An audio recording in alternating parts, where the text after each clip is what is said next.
I'm Sevin Philips, and I'm here to talk about our right to say no and not feel guilty about it, which I think is something that, at some level, all of us have a hard time doing.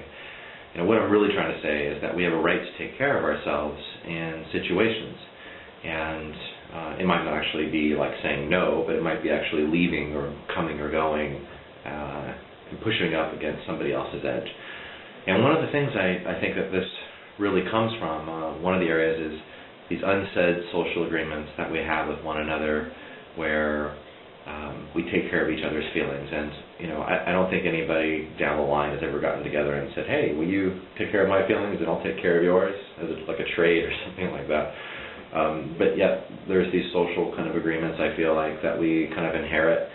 And really at some level, when we really do need to take care of ourselves and it isn't helpful, we oftentimes don't feel like we can take care of ourselves, and that's what I'm really here to talk about. Where I think we get into the most trouble is with the people that we really feel are the most important in our lives. Could be our parents, could be your spouse, partner, boyfriend, girlfriend, best friend. It's the people that really matter to us that I feel are the scariest to actually push up against. One of the reasons is because we've been watching these people for a good chunk of our lives, and we know what disappoints them and what upsets them, and in some way, at some level, we're keeping track of that and are sidestepping, trying not to do that. And the main reason, I think, is we're really afraid of not being liked or loved. So, these are often the harder places to practice. Another place, where I feel people find a difficulty in really taking care of themselves, and when you're not in a place of power. It could be you're an employee, you're a student, you're someone with less experience than someone else, and in these instances I feel like it's a little more harder for us to really step up and take care of ourselves, obviously when we need to.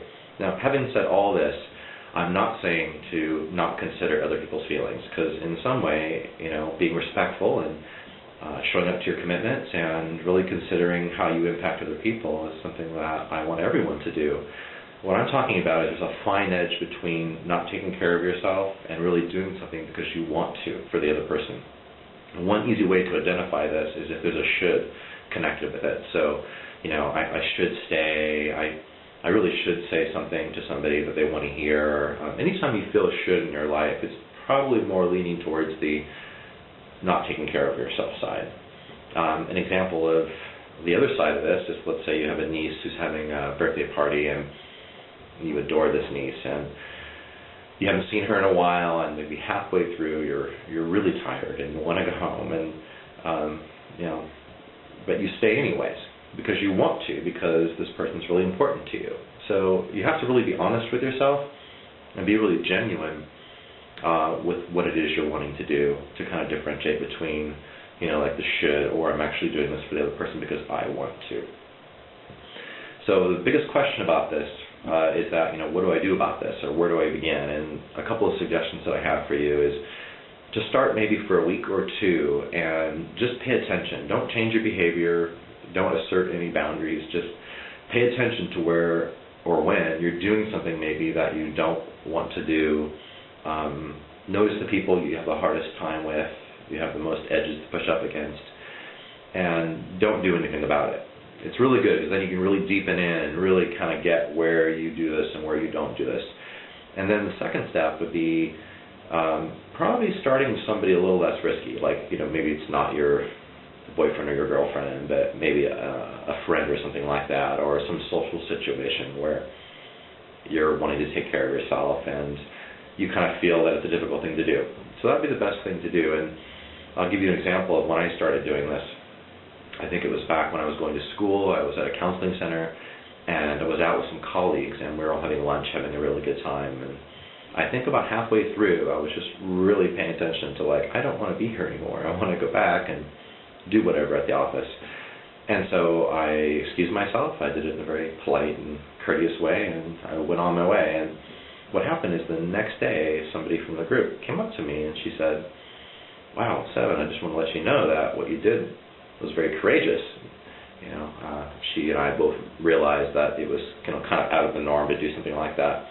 But she was really encouraged by it, and it was nice for her to see that. And what it really taught me was that we're really all starving to take care of ourselves. We're starving to live authentic lives and be genuine in our world. And so in some way, by you doing this in your life, you're giving other people the permission to do the same thing.